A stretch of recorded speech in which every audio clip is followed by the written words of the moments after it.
In een bomvolle sporthal het Brugeind in Meerlo pakten de korfbalsters van Oranje-Wit zondag de titel in de overgangsklasse A. In een sportieve derby was een 17 zege tegen SVOC 0-1 voldoende om ongeslagen het kampioenschap binnen te halen. In de eerste helft gaven beide ploegen elkaar weinig toe. Pas in de slotfase kon Oranje-Wit door 2 treffers van Caroline Michels een klein gaatje slaan, 3-5. Na de pauze liepen de gasten uit naar 5-10. Door treffers van Debbie Wismans en Kim Dirks kwam de thuisploeg nog wel iets dichterbij, maar de kampioenen speelden het duel geroutineerd uit. Toen het laatste fluitsignaal klonk, was de ontlading groot. Coach Erwin Dijkstra erkende volmondig dat het geen gemakkelijke opgave was geweest om SVOC 01 te verslaan.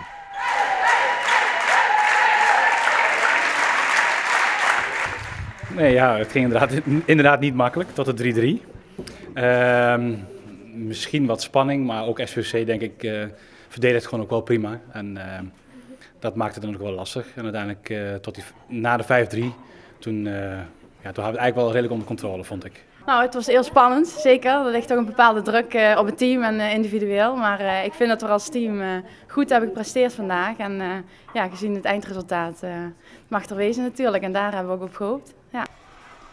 Oranje-Wit hoefde uit de laatste 3 duels slechts 1 puntje te halen.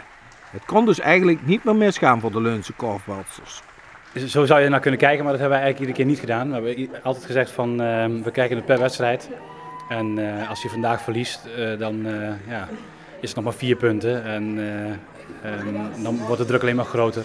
Ook tegen ploegen waar je normaal gesproken van zou moeten kunnen winnen. Dus we werd gewoon per wedstrijd bekeken. En uiteindelijk pakken we hem vandaag denk ik ook wel terecht. Met 24 punten uit 12 duels werd Oranje-Wit 3 wedstrijden voor het einde ongeslagen kampioen.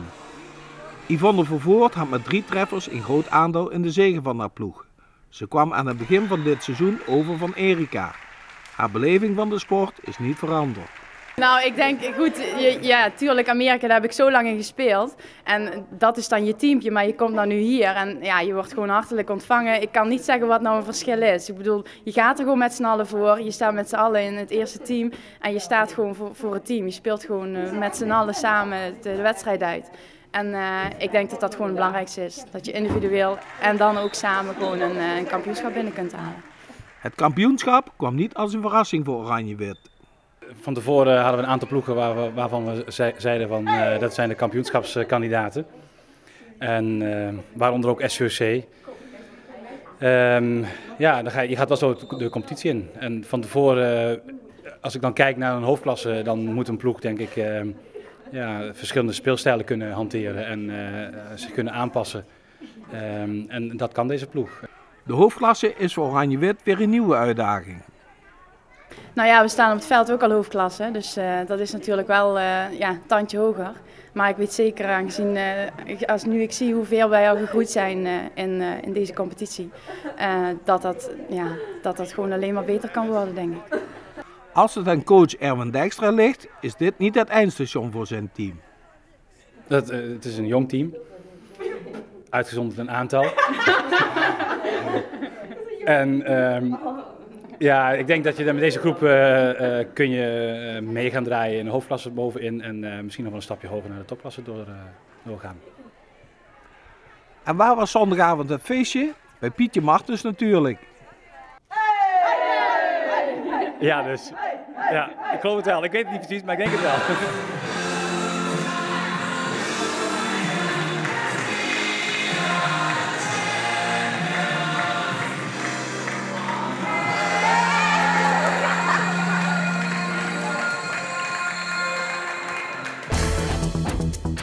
Blitterswijk heeft al jaren geen eigen buurtsupermarkt meer in het dorp. Maar hier komt mogelijk verandering in. Blitterswijk heeft in het dorp geen enkele winkel meer. Veel bewoners missen dit. Een paar Blitterswijkers kwamen samen op het idee om een coöperatieve buurtsuper te starten.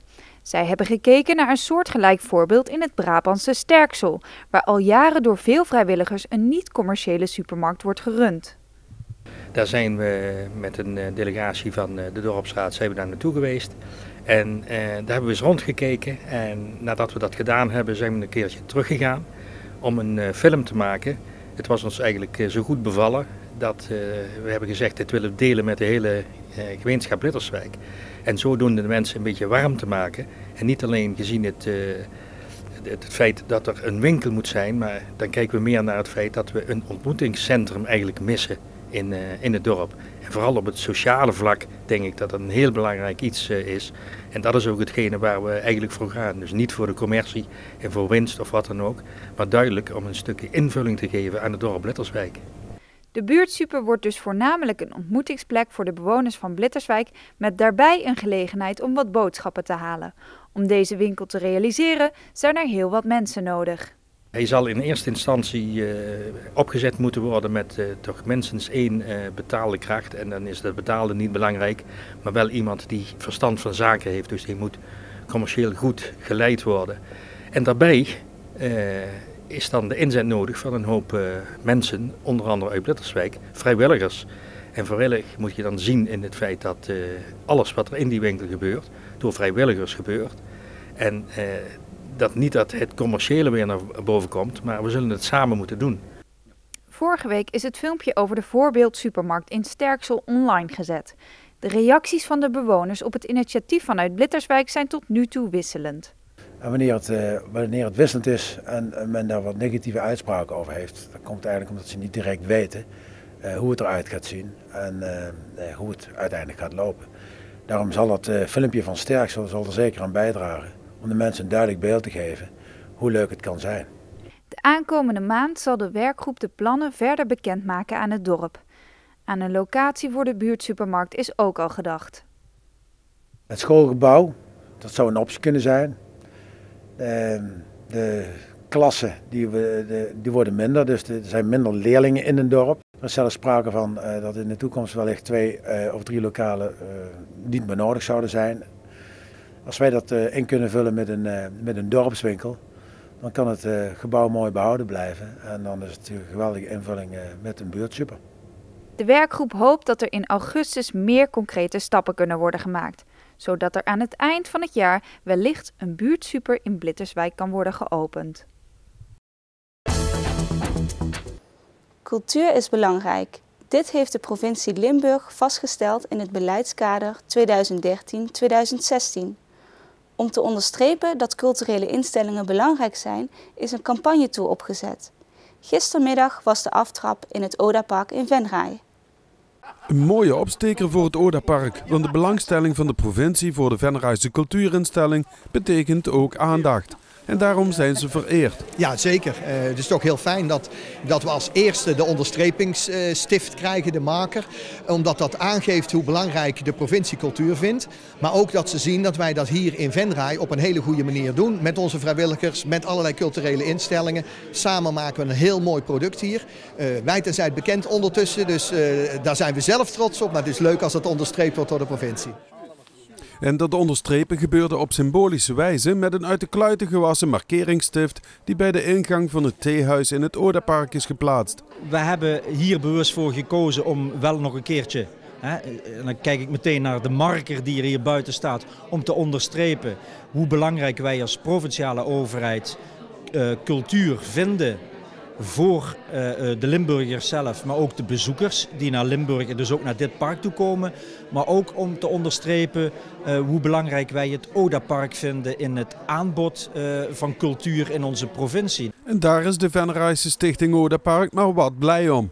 Ja, het gaat vooral om de aandacht. Het mooie is wat er nu gaat gebeuren, is dat de provincie een maand lang voor het Odapark in heel de provincie aandacht gaat vragen. Door advertenties, door spotjes enzovoort, enzovoort. Dat betekent dat we ineens bij mensen uit een veel bredere range die het Odapark misschien nog niet kennen, en dan doen ze zichzelf tekort, dat die mensen ontdekken, daar moet ik misschien toch eens even naartoe. En we hebben op dit moment een prachtige tentoonstelling die daar heel goed bij past. Dus wat willen we nog meer? Toch heeft de waardering van de provincie middels deze campagnetour geen directe financiële voordelen voor het Odapark. Nou, het Odapark krijgt een provinciaal subsidie, een jaarlijks subsidie. Het is een cultuurplaninstelling. Dat is, laat ik maar zeggen, de hoogste categorie. Dat komt omdat het kwalitatief gewoon ver boven de maat uitsteekt. Dat het iedere keer goed wordt gewaardeerd als instelling, als zodanig. Maar ook het aanbod van de kunst die hier tentoon wordt gesteld. Het is niet dat deze actie tot een extra geldbedrag leidt. Maar ik durf wel te zeggen, alle aandacht, bijvoorbeeld hier via u, leidt er toch toe dat de bekendheid alleen maar toeneemt. En dat wij op die manier ook hopen dat er nog meer mensen hier naartoe komen. Wat natuurlijk de exploitatie ook altijd een zetje in de rug geeft. En een zetje in de rug kan de stichting Odapark goed gebruiken. Want er zijn nog heel veel plannen te realiseren. Zoals de voorzitter in zijn toespraak al aangaf, je moet nu al de kennis in de kinderen stoppen, wil je die er over een aantal jaren uit kunnen halen.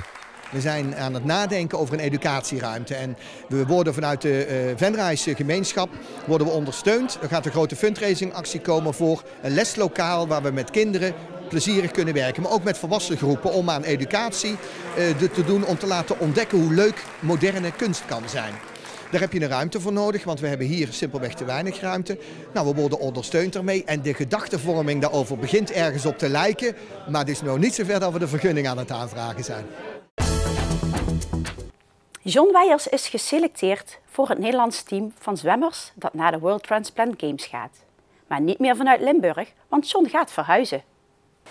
Vorige week kreeg John Wijers het nieuws dat hij officieel geselecteerd is. De Spelen zullen deze zomer in Zuid-Afrika plaatsvinden. De focus bij deze wereldspelen ligt voornamelijk op het belang van orgaandonatie. Het doel van deze Spelen is mensen te laten zien hoe belangrijk het is dat mensen die een orgaan nodig hebben, dat die het ook krijgen. Want van tevoren kan een hartpatiënt of een nierpatiënt bijvoorbeeld amper de trap op. En als ze een nieuw orgaan krijgen, dan kunnen ze bijvoorbeeld een halve of een marathon kunnen ze lopen of sporten, gewoon een heel nieuw leven beginnen. Dus het is gewoon belangrijk dat mensen orgaandonor worden. De Wansumse zwemmer zal voor deze Spelen niet meer in Limburg gaan trainen. John vertrekt namelijk naar het noorden van Nederland. Ik ga zelf verhuizen naar Friesland, dus ik ga het Limburg verlaten. Hoe komt dat zo? Vriendin, die woont in Friesland en we hebben besloten om daar samen gaan te wonen. Waar ga je in Friesland samenwonen? In Drachten. Op dit moment is Wijers druk aan het klussen in zijn nieuwe appartement in Friesland. Maar hij bereidt zich wel alvast voor om te gaan zwemmen in Drachten. Ik heb nu via een mail contact gehad met de voorzitter van het zwemteam. En nu moet ik zelf nog even beslissen in wat voor een trainingsverband en in welke klasse van die zwemclub waar ik ga trainen. Na 25 jaar in Limburg te hebben gewoond, lijkt het een grote stap om helemaal naar het noorden te gaan. Toch zal het voor John geen cultuurshock worden. Ik ben heel makkelijk om mij aan te passen. En ik kom al 3 jaar in Friesland. Dus ik ben het daar al wel helemaal gewend. Ik versta het Fries al goed, dus het komt helemaal goed.